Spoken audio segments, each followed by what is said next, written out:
Идејата за така наречени висока државна служба не е нова. Франција после Втората светска војна ја развива во неколку ложи за политехника, за администрација, за дипломатија. Дел од таа ложа понатаму прераснува во Националната школа за администрација ЕНА, која што има веќе 70 на години традиција, со тоа што на милионска администрација ЕНА дипломира 50 луѓе годишно да популира пазар од 250.000 раководни службеници. Во Македонија на 20.000 луѓе да имате 250 до 300 раководители, да речеме дека е оке. Некој мора да раководи. Така да, за да оценам дали е тоа добро или не, пред мора да се случи.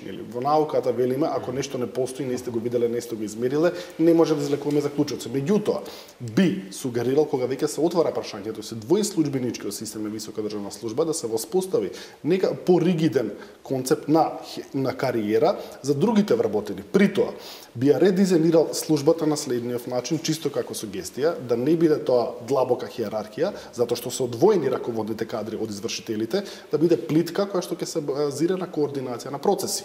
И да хиерархијата се состои од раководители на оделенија, раководители на сектори, секретар, толку.